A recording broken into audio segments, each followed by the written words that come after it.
warahmatullahi wabarakatuh. Kami dari kelompok 4 dengan judul Macroeconomic Approach for Improving the Municipal Waste Management System in Jakarta yang dibimbing oleh Bapak Anwardi SDMT yang beranggotakan saya sendiri, Nofri Zaldi, saya Raffi Noval, saya sendiri, Cek Nurmidila. Baiklah, saya akan menjelaskan latar belakang dari Macroeconomic Approach for Improving the Municipal Waste Management System in Jakarta. Pada era globalisasi yang semakin canggih pada zamannya, dapat peningkatan pertumbuhan penduduk pada setiap harinya yang berdampak pada lingkungan. Salah satunya, produksi limbah rumah tangga terus meningkat karena peningkatan populasi dan konsumsinya. Langkah-langkah yang harus diambil untuk menangani peningkatan volume limbah ini yaitu dengan mengurangi volume limbah, yaitu dari sumbernya melalui pengembangan masyarakat. Pembuangan limbah rumah tangga dan limbah industri adalah salah satu masalah operasional paling sulit yang dihadapi oleh otoritas lokal di kota besar manapun. Masalah ini juga dihadapi oleh Jakarta, ibu kota Indonesia, dengan meningkatnya jumlah populasi karena meningkatnya jumlah urbanisasi setiap tahunnya. Volume sampah Jakarta ini meningkat dengan cepat. Volume sampah yang dihasilkan di Jakarta bisa mencapai 6.500 ton per harinya. Untuk menjaga kebersihan kota, Badan Kebersihan dan Pertamanan pemerintah menghadapi beberapa masalah besar pembuangan limbah, seperti kesadaran publik tentang kebersihan, fasilitas penanganan limbah, sumber daya manusia, warisan, target berkala, dan masalah lain terkait pembuangan terbuka. Diperlukan solusi untuk mengatasi masalah yang kompleks ini. Selanjutnya, kita masuk pada pembahasan. Yang pertama yaitu pendekatan makroergonomi. Ergonomi makro merupakan suatu pendekatan sosioteknik dari tingkat atas ke bawah yang diterapkan pada perancangan sistem kerja secara keseluruhan pada berbagai level interaksi ergonomi mikro, seperti manusia ke pekerjaan, manusia ke mesin, dan manusia ke perangkat lunak, dengan tujuan untuk mengoptimalkan desain sistem kerja dan memastikan sistem kerja tersebut berjalan dengan harmonis. Ergonomi makro berperan dalam mendesain beberapa sosioteknikal sistem dalam kaitannya dengan manusia ke organisasi dan teknologi. Bagi para ergonom, ergonomi makro merupakan suatu perspektif untuk melihat sistem dalam skala yang lebih besar agar investasi dari ergonomi mikro lebih berhasil. Ergonomi makro didefinisikan sebagai pendekatan top-down dari sistem sosioteknikal yang diterapkan dalam perancangan sistem kerja secara keseluruhan pada berbagai level interaksi ergonomi mikro dan memanfaatkan hasilnya dalam perancangan manusia job, perancangan manusia mesin, dan perancangan manusia software interface.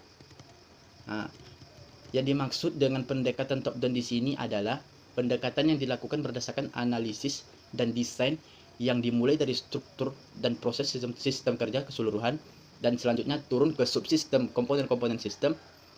Meskipun demikian, secara nyata disadari bahwa aplikasi aktual itu melalui pendekatan dapat dilakukan dari semua level organisasi. Selanjutnya, saya akan melanjutkan penjelasan tentang solusi yang efektif untuk meningkatkan sistem penanganan sampah di kota Jakarta. Ada beberapa solusi yang dapat dilakukan untuk menangani sistem sampah di kota Jakarta. Yang pertama yaitu menentukan jenis dan mengatur kinerja harapan sistem kinerja.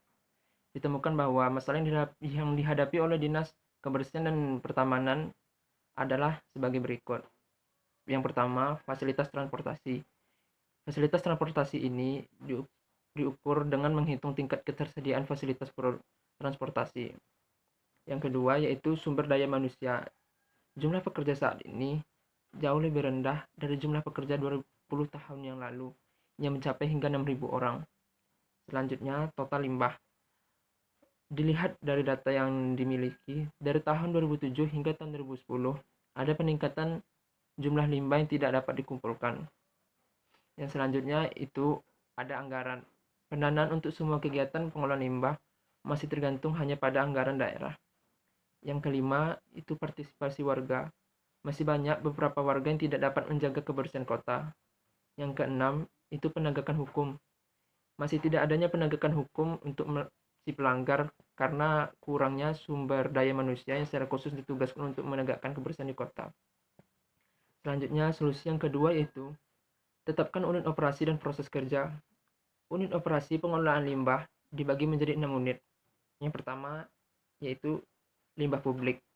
Yang kedua, sampah dikumpulkan ke TPS. Yang ketiga, limbah diangkut ke SPA di Sunter. Yang keempat, limbah dipadatkan di SPA Sunter. Yang kelima, sampah diangkut ke TPST di Bantar Gebang. Dan yang terakhir, limbah yang diolah di TPST Bantar Gebang. Solusi yang berikutnya yaitu mengidentifikasi variansi. Pada tahap ini, semua data dievaluasi, sementara varians input dan varians throughput untuk setiap operasi ditentukan oleh Koalisi Function Deployment atau KFD.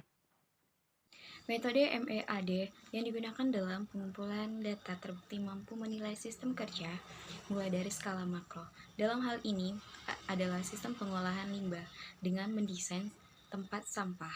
Tempat sampah yang dirancang memiliki 3 wadah, yaitu pertama, limbah organik, kedua, daur ulang sampah, ketiga, residu, di mana menggunakan metode warna untuk membedakan setiap kelompok limbah. Sampah organik diwakili oleh warna hijau. Limbah sampah yang didapat didaur ulang diwakili dengan warna biru, sedangkan residu diwakili dengan warna kuning. Lubang tempat sampah juga berbeda menurut pemisahan limbah wadah. Limbah organik memiliki bentuk setengah lingkaran. Wadah limbah daur ulang berbentuk oval, sedangkan wadah limbah residu memiliki lubang berbentuk persegi panjang.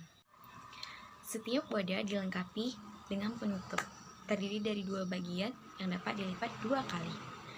Fungsi tutup ini adalah untuk menjaga sampah di dalam wadah, untuk menjaga limbah aman dari benda luar dan juga untuk mencegah bau tidak sedap di luar wadah. Wadah dan tutup sampah dirancang dengan menggunakan HDPE, sedangkan kerangka utama dirancang menggunakan besi cor. HDPE dipilih sebagai tempat sampah karena ringan, kuat, tahan lama, dan dapat didaur ulang. Kesimpulan, kebiasaan warga Jakarta adalah penyebab utama sistem penanganan limbah. Ini karena warga Jakarta tidak bisa membuang sampah di tempat yang layak. Salah satu solusi untuk masalah ini dengan meningkatkan dukungan teknisnya. Dalam hal ini tempat sampah, menggunakan model panggung gerbang, tempat sampah baru disempurnakan, dibuat untuk mengatasi kebutuhan Jakarta. Dengan beberapa fitur tambahan seperti kode warna, tanda pemisah limbah, diferensi dalam menentukan lubang pembuangan, berbagai jenis penutup wadah, jenis kait kantong sampah, fitur ayunan tempat sampah, dan media informasi yang ideal dari tempat sampah. Tempat sampah yang dirancang ulang ini cocok untuk meningkatkan sistem pengolahan limbah Kota Jakarta.